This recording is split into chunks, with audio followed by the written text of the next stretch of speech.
Welcome to the Produce on Purpose podcast, where we experience life being the real you. Today we have a wonderful guest, and he has done quite a bit. He's an author. He's a multifaceted individual who has dedicated his career to helping others discover and fulfill their life's purpose.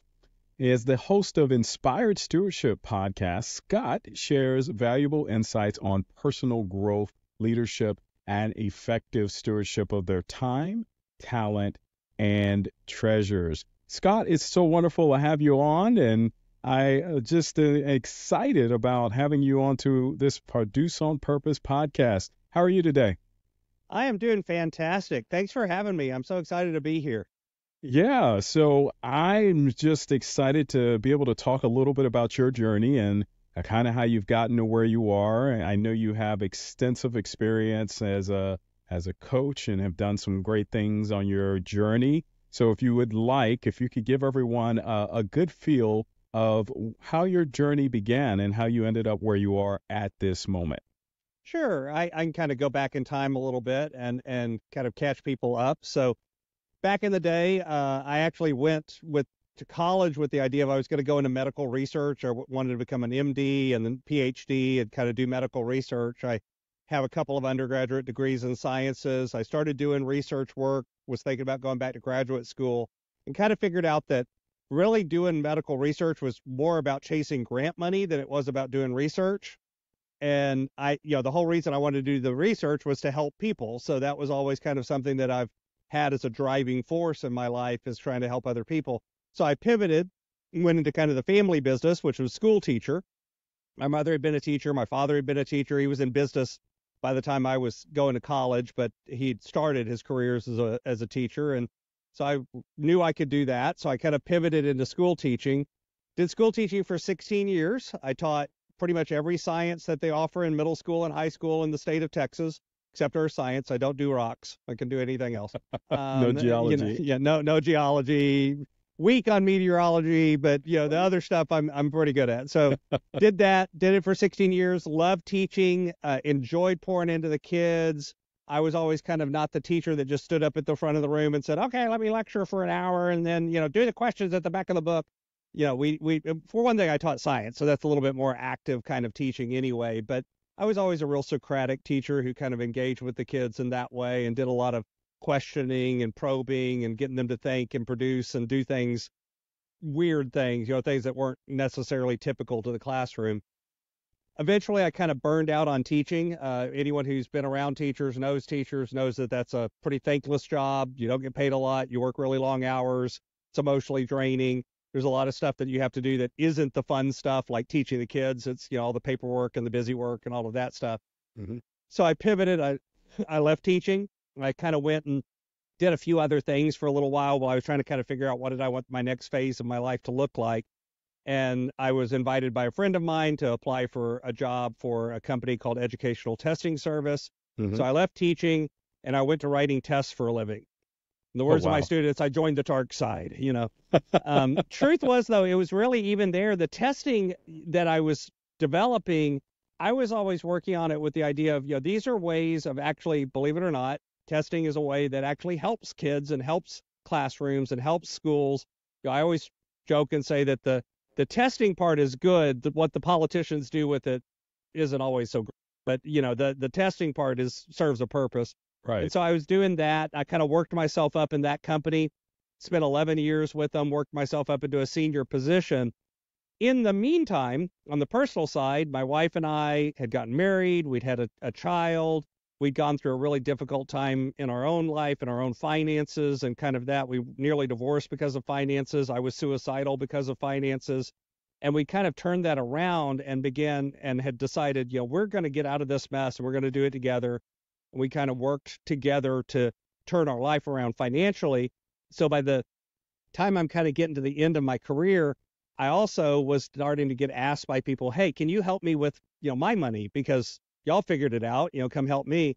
And so I'd started doing coaching on the side, figured out, wait a minute, this really hits all of those different pieces of my calling that I've been trying to hit. When I was in corporate, I loved pouring into the leaders. When I was teaching, I loved pouring into the kids. Hey, coaching is another way I can do that. And so Right. I started a coaching business on the side, then reversed my climb from the corporate ladder. I Hmm. literally trained my own replacement. I gave them a year's notice, worked my way out of my position, and then launched the coaching business full time in 2017. And that's what we've been doing ever since. Oh, this is so awesome. I'm so excited about this conversation because a lot of it aligns with a lot of what I like to talk about. And when we talk about producing in life and making sure we have a purpose, a calling, sounds like through and navigating your journey, you ended up with a call that you kind of saw threaded throughout all of your experiences, whether it was teaching or in business or now as a Hmm. coach that you're able to kind of jump into and look at. So I want to start with that question of, what do you define as your calling? And, how do you feel that that is impactful for everyone to really know about and, implement in their lives? Sure. So, first off, I want to distinguish between two different things because I think a lot of times we get calling and kind of our career or the roles that we play or the jobs that we have, and we kind of conflate those two. And they are related, but they're not the same thing. Hmm. So, as an example, my calling, my deeper purpose is that idea of helping to develop other people into what they're supposed to be doing. Anytime I'm able to do that, I'm able to pour into other people in a way that helps move them along on their journey. Hmm. That brings me joy. That brings me happiness, that, emotional joy, physical joy, everything, right? It just lights up the fuses in my brain. And I'm like, ding, ding, ding. I am doing what I am supposed to be doing. This is my purpose. Yes. But notice my assignment, my career, I've been a school teacher. I've worked in the corporate world. I'm now a coach. I'm a husband. I'm a father. I'm a godparent. All of these different roles or assignments that I have Hmm. are places where I can play that calling out. Yes. They're not the calling though. The Right. calling is the purpose behind it. And I think that's important to recognize because I think it throws people off sometimes where they think, oh, I'm doing XYZ, so now I'm fulfilling my calling. I'm not fulfilling my calling because I'm a coach. I'm Right. fulfilling my calling through coaching, if that Yes. makes sense. Yeah.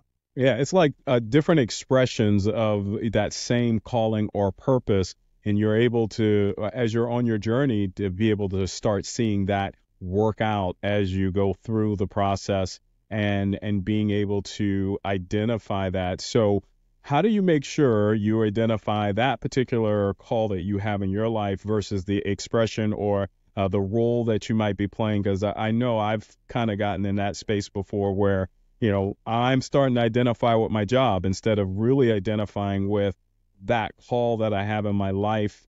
How Hmm. do I begin to distinguish that?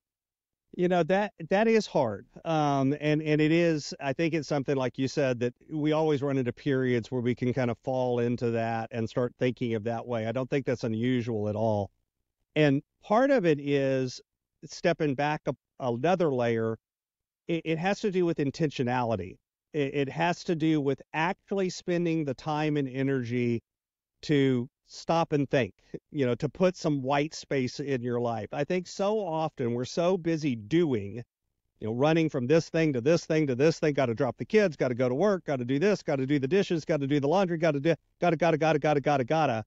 that we never stop to think and go, wait, how am I fulfilling, my purpose through what I'm doing? How am I being in my doing? Because we're human beings, not human doings, but yet we all have to do. So it is that tension that we have between running from thing to thing, just being busy, and what Right. I call, being productive, which is no, it's not doing a lot, it's just doing the right things. And one of the right things is spending the time to be introspective, to actually think about it, to ask yourself, what do I want to be when I grow up? What is this next phase of my life going to look like? And so a couple of activities that I've used with folks, and I'll share them with your listeners. These are things you can do on your own.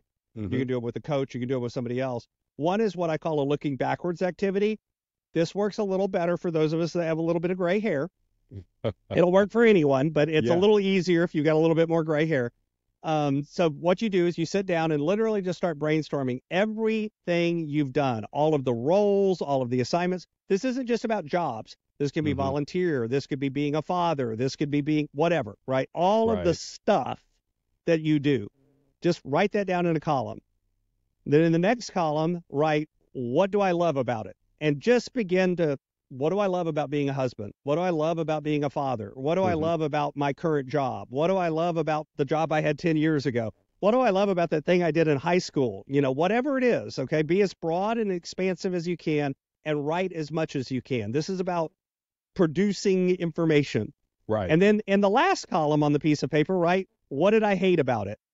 What did I dislike about it? What did I not enjoy about it? However you want to phrase that, however strong you want to be about it.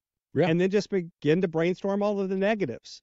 And what you're going to do is after you produce all of this information, begin to kind of go through and look for patterns. What keeps showing up in the love column? What keeps showing up in the hate column? And it begins to give you a direction towards, hey, wait a minute, no matter what role I'm fulfilling, here's the deeper stuff.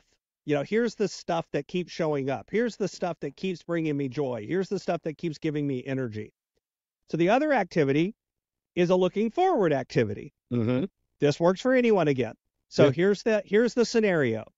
So again, when I was in corporate, I used to travel all the time. So I set this scenario in an airport because I'm very familiar with airports. So that's why it's there. Yeah. So imagine for a minute, it's 5 years in the future and you're flying home you've been on a trip, you've been away from home for about a week and you're flying home, you've got a connection. So you stopped at that connecting airport. You get out of the plane, you run to the other gate where the plane's supposed to be leaving. Sure enough, those dreaded words, flight delayed. Oh, Yes. great. Now you're stuck in an airport. You're not at home yet. You're not even where you left from. You're in that airport in between, and you've got like 4 hours before the plane's going to leave. Right. So you do what anyone does at an airport when they're stuck there for 3 or 4 hours. You go find either a bar or a restaurant, depending on your particular preference, right? For me, it'd be a restaurant. So I go and find a restaurant, find a bite to eat. I find a quiet corner so I can just kind of hang out for a little while until it's closer to my flight. Remember, this is 5 years in the future. And as you walk into the restaurant, you happen to look over and you see a friend who you haven't seen for 5 years. They were a good friend, but they moved away. Y'all have lost contact. You really haven't kept up. And they look at you. They're like, hey, Randy, great to see you. Awesome. How are you doing? You hear long and you're like, well, I've got a layover. Turns out they've got a layover too. You go grab a quiet table together in the corner.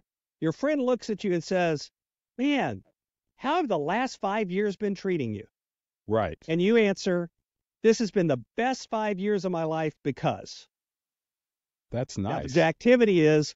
What comes after the word because? What's true about your relationships? What's true about your career? What's true about everything? Your finances, your time, what's your life look like that would make you truly answer your friend, man, these next 5 years have been the best 5 years of my life.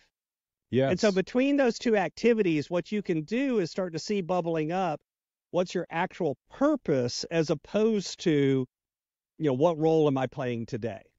I like that. And so you've taken the time, you've done the research, you've done some retrospective on yourself, and then you go in and you start to the intentionality word that you brought up earlier was really cool.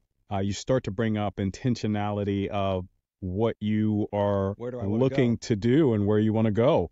And I think that's a fantastic way to be able to get to your calling, get to your purpose, and start to think about that. So I have looked at your book. So you have a book called Inspired Living, and you also talk about putting the puzzle together. So I want to have an idea of what are those major puzzle pieces, and then I do have some specific questions because I've heard of some little pieces throughout the book that I've looked at, and I think it'll be great as we started talking about calling of how maybe some of those puzzle pieces can help us find that purpose within our lives and actually live that inspired life that you talk about. Sure. So when I use that analogy of the puzzle, and what's funny about it, right, is in some ways putting our life together is like putting together a puzzle.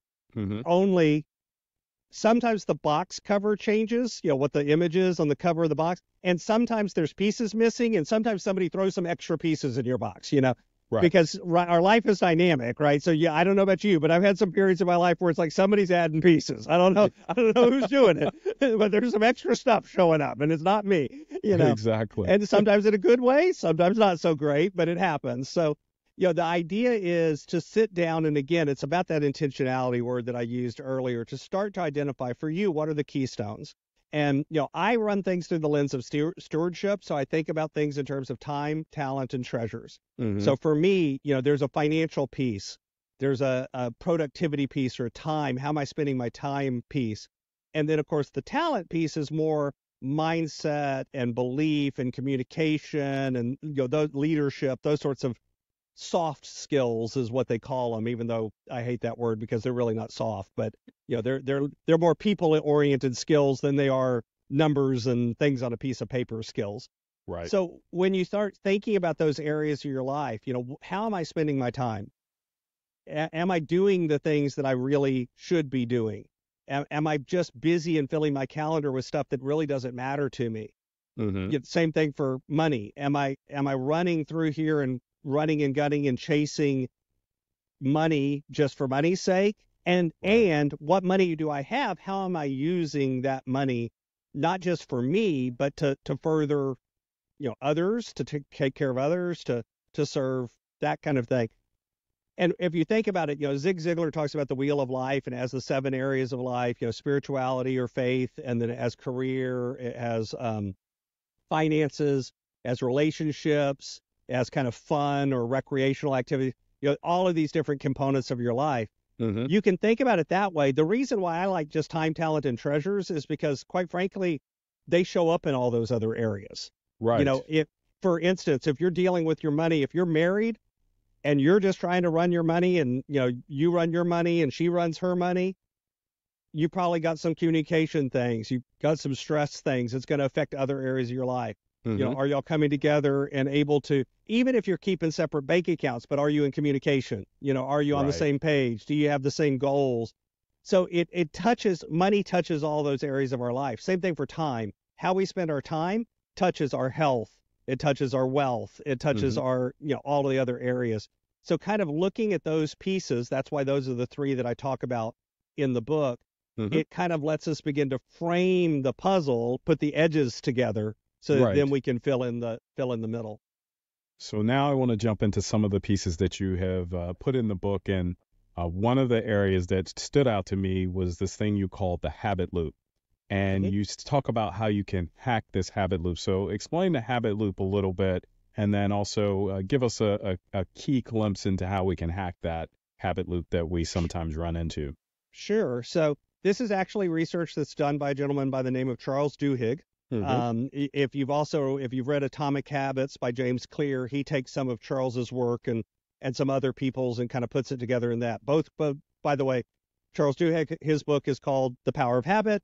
Yes. James Clear, his is called Atomic Habits. They're both great books. So I would highly encourage reading those as well, especially if you want to go deeper in this. Right. But the broad outline is this. When it comes to habits, when it comes to the things we do, define a habit, the things we do without even really thinking about them, they just Yeah. happen as an almost natural response to something that happens. So the something that happens is called the cue. It's the thing that happens that triggers the habit. It could Right. be as simple as your alarm going off in the morning. And then the reaction or the response is sort of, what do we do in response to that? We hit the snooze button. Right. And then the third component is the reward. What happens that gives us that feeling of, dopamine hit in our brain, or that feeling of we've done something good. We get a reward of some sort. Could just be of the sweet flavor of the cookie. If your habit triggered you eat the cookie, whatever it is, you get some sort of mental, physical reward. That Yeah. is the loop. Cue, response, reward Hmm. goes back to cue. Because Right. what happens is those habit loops strengthen over time. The more you respond to the cue and get the reward, the more your brain goes, "Ooh, reward. Good, good. Do it again. Do it again." Your brain is basically a rat with it. If you've seen that experiment where they give the rat the button, and every time he hits the button, he gets food, and pretty soon the rat's just going button, button, button, button, button, because he gets as much food as he wants. Right. Same thing for us, only it could be food, but sometimes it's not food, it's something else. By the way, your watch vibrates or your phone vibrates and tells you got a message. That's Yes. the cue. What Right. do? Immediately looked at the Yep. phone. That's the response. Oh, look, somebody sent me a message. That's the reward because it releases dopamine in your brain. Yes. So how do you hack that? Well, first off is you have to identify that pattern. You have to know what is the cue. Mm-hmm. You have to know what is my response. And you Right. kind of have to think about the reward too. And then you have to attack some part of that or parts of that. A lot of times the easiest one to attack is the cue, right? You can change the cue. My phone is on silent. Yes. My phone has a little app that I've installed that keeps notifications from coming through. I get to check those notifications 3 times a day. Mm-hmm. There are 5 people on this planet who can bypass that app. Right. Okay. Everyone else, you're going to voicemail, and I will call you back. Okay. Yes. I love you, but I don't love you that much. It's kind of one of those things because I need to be in control of my time. So I Yes. got rid of the cue of my phone going bzz, bzz, to get rid of that habit of checking my phone all the time. Right. Now, it could be a different habit. You could have that habit of doing something like, wanting to cut down on sweets. Okay, so what's the cue that causes you to eat the sweets? You also, by the way, could attack the routine. You could replace one response with a different one. Mm-hmm. So, for instance, every time I go to the break room, I grab a cookie. Okay, so what if you replace the response of grabbing a cookie with, I grab some apple crisp? Right. Yep. Okay, something that's a little healthier for me. Right. So you can attack the cue, you can attack the response.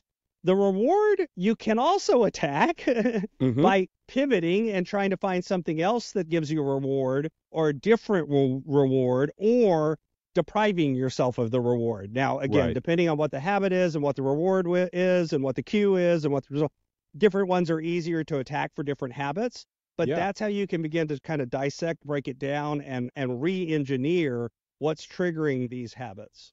Yeah, I found that to be very, very helpful to be able to say, we have these habits, and it's almost like these things that we are naturally doing Mhm. without even having to think about them. And that seemed to be a very good way of, you're talking about time, talent, and treasure. That a good hack for our time would be Mhm. to be able to try to attack some of these habit loops that we know are happening and going through and trying to identify those. Yep. And I like the idea of being able to break it up and say, hey, we're going to take a look at this and intentionally look at who I am. So we're starting with ourselves. And I know in the book you talk about ourselves, you talk about others, and then you kind of put it all together. So another question I ask about is you identified something called the keystone weaknesses.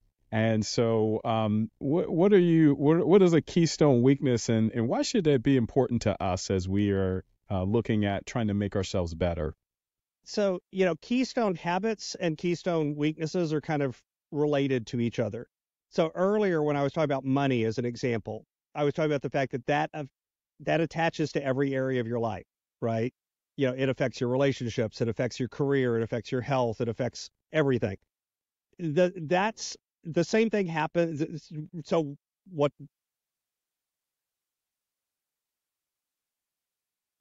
So when you think about a keystone habit, it's an area that if you get better in that thing, it then begins to get better in other areas. It improves them.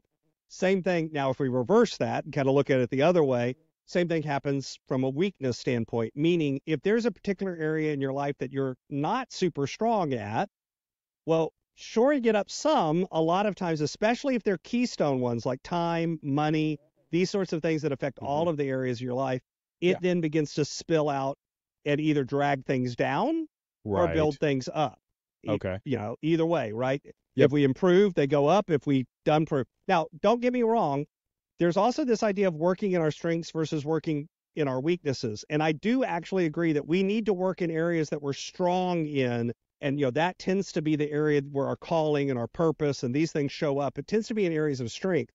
Yes. But that's different than saying we ignore our weaknesses. Hmm. So as an example, my son ain't very good at math. Mm-hmm. He is never going to be called to be a CPA. He still needs to know how to balance his checkbook. Right, right. He still has to have a modicum of math talent, that sort of thing. So you can identify the weaknesses, begin to shore them up to at least the level where they're no longer bringing down other areas, but then also identify the areas of strength and then use those to kind of multiply the other areas of your life. And so then that gives you that full benefit of balancing that time and getting to a place where you are working within your calling. Mm-hmm.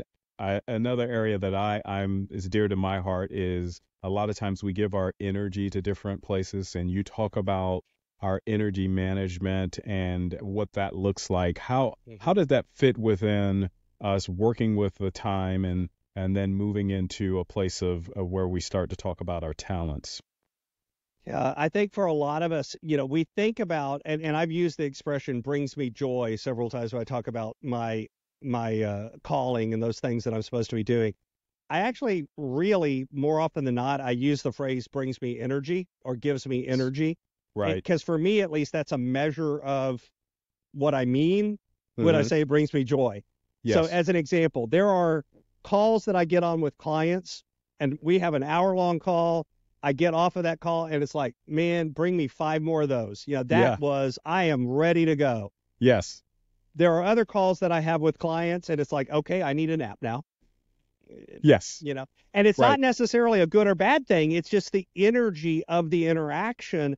Sometimes I'm pouring energy into my client, Right. and I've got to lift them up. Maybe there's a crisis going on in their life. There's something that they're working through that's really challenging.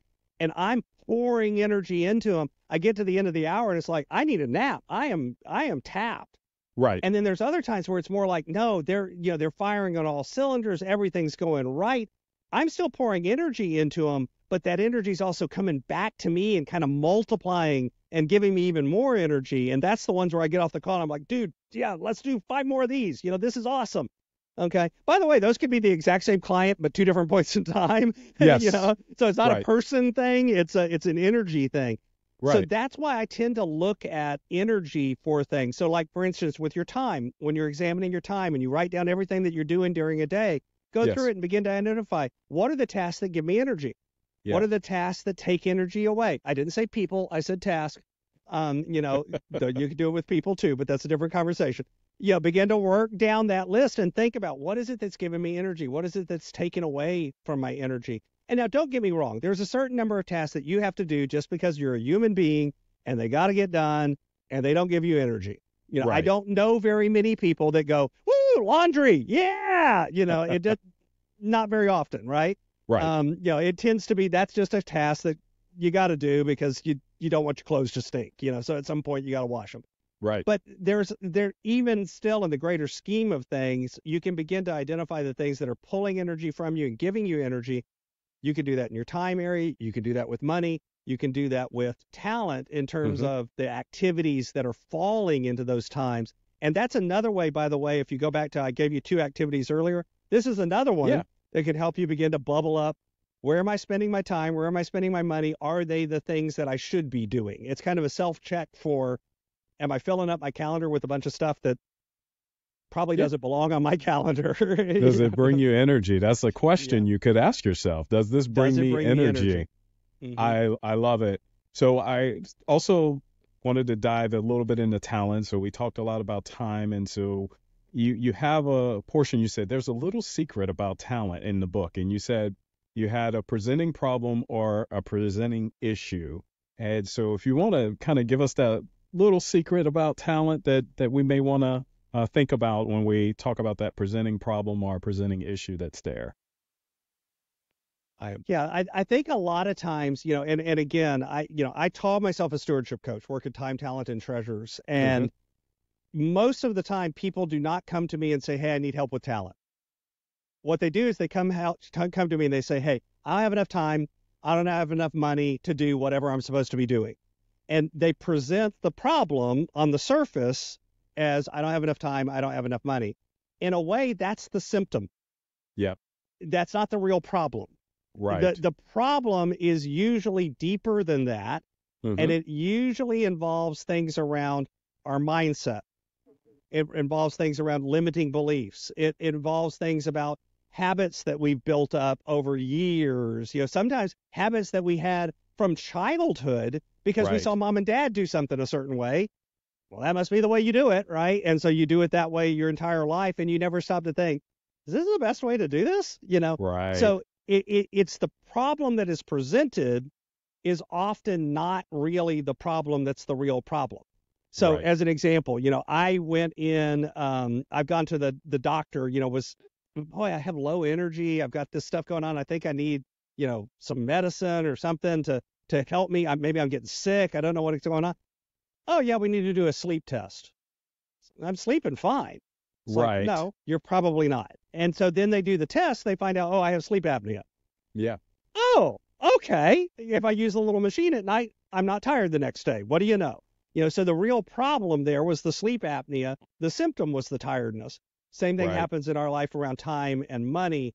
Generally, if you're struggling in those areas, I actually jokingly say I tell everyone I coach on time, talent, and treasures. I really only work on talent because at the end of the day, the way you handle your time, the way you Mm-hmm. handle your money, it's about how you handle yourself in your head and in your heart. And Yeah. so that's the secret. It is the real key by which all of those other habits, all of those other things that you're doing end up changing. That's the keystone habit in a way beyond everything else. Yeah, I really do like that, and I love reading that portion of it because the presenting of a problem or an issue is sometimes just all we know. That's all we are experiencing. That's all we see at the moment. But if Hmm. we do take the time and analyze where we are, what's going on, what's happening, then we can finally get to potentially what the real issue is and then allow it where, because I might be saying I don't have enough time. Is that really the issue? That may not be the issue. It's just that maybe I was ending up in a particular place or position at the time.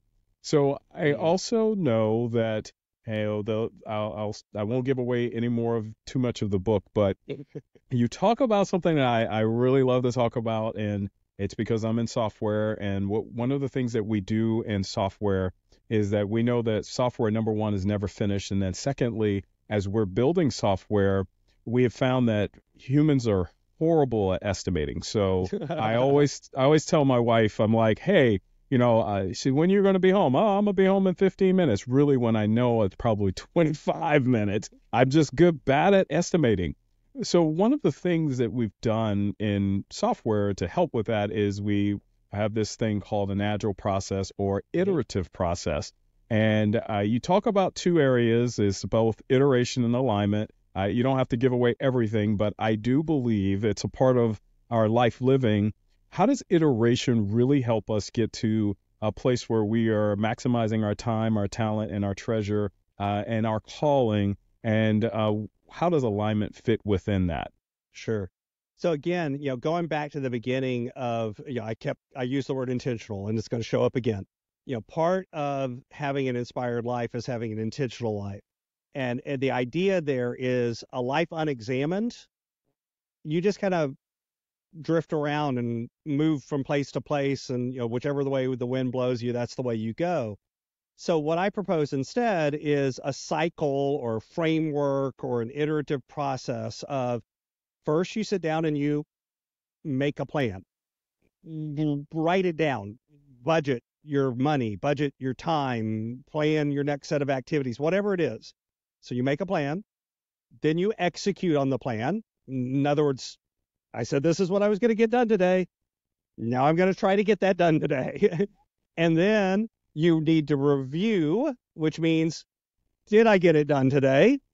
And you need to reflect yes or no and why. What was it Right. that happened that pulled me off task? What came up? What went wrong? What went right? What didn't work?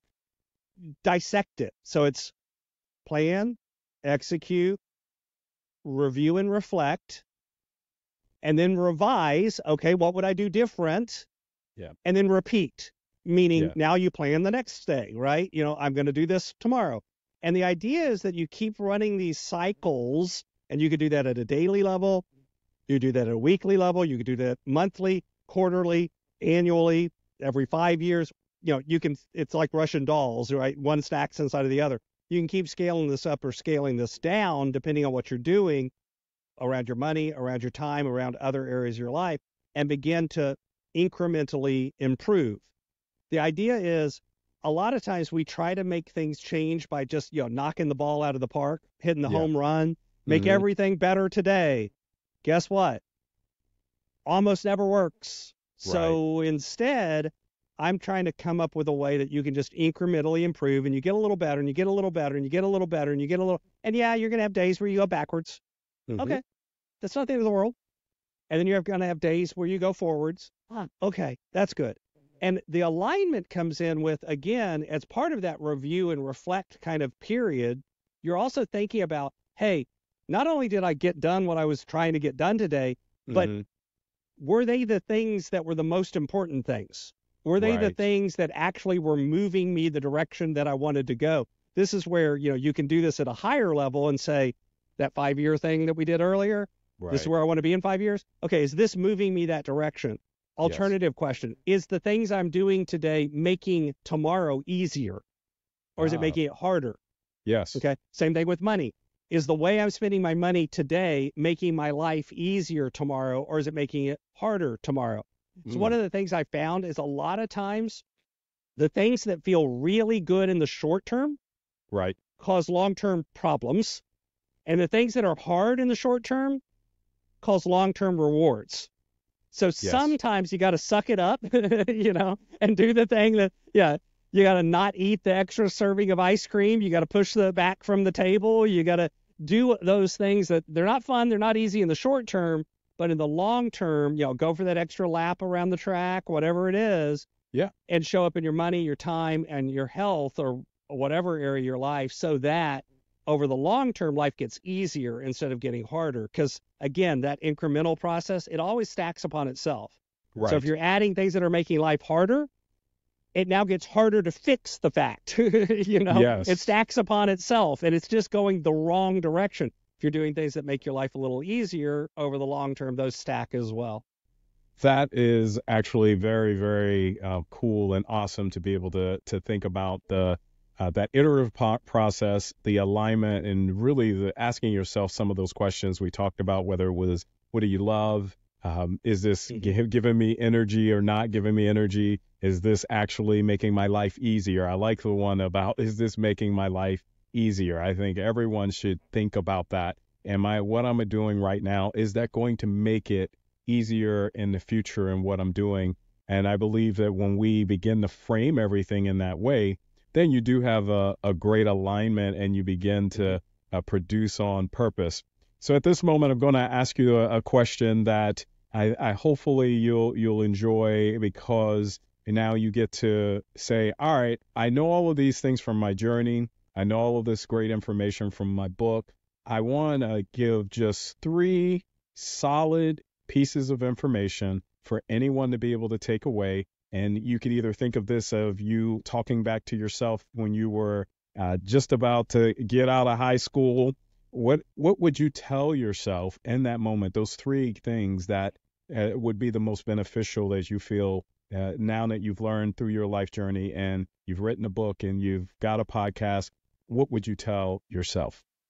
So I think one of the first things I had to learn the hard way, but I wish I could have gone back and learned it, the easy way.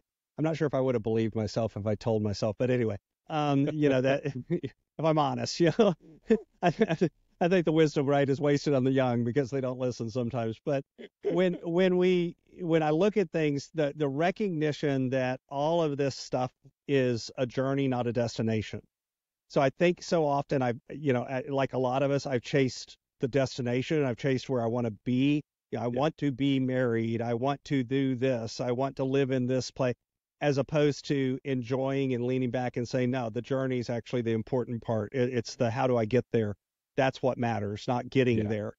Right. That would be one. The second thing that I think I would probably have to tell myself is, number one, you are worthy. Mm-hmm.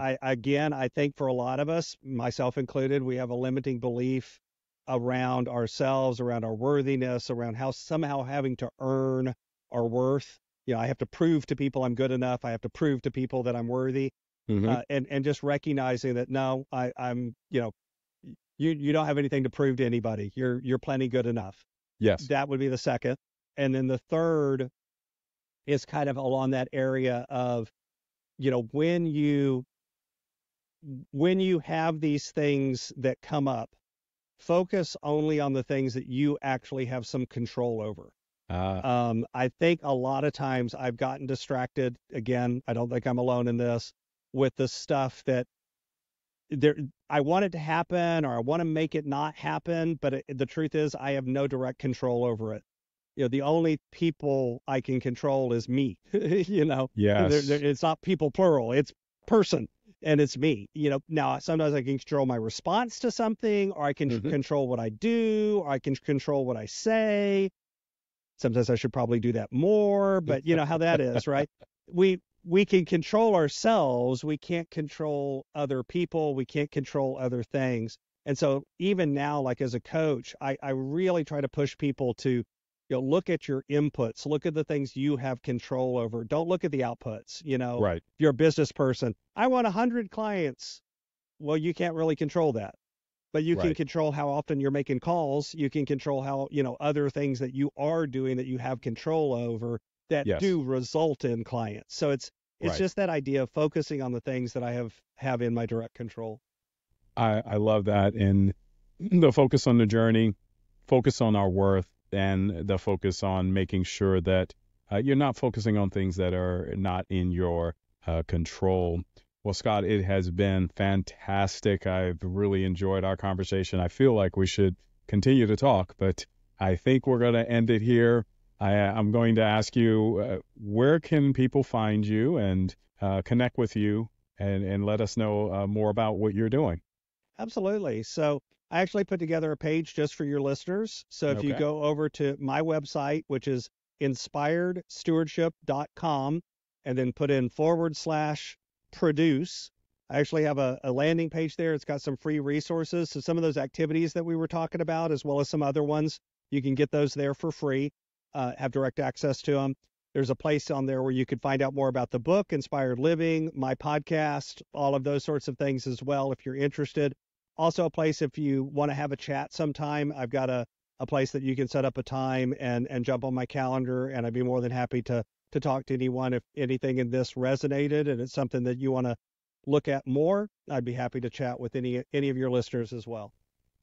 Thank you, Scott. I really appreciate all that you're doing there and all that you're doing from a stewardship perspective and the Inspired Living book. I encourage everyone go out and get this book. It's really good. It aligns with what we talk about here on Produce on Purpose of really aligning our lives and being able to live that life that you can be able to be inspired, live in your purpose. And Scott, you continue to do those great things. Thank you for coming on, and we will see you next time. Thanks. Thank you.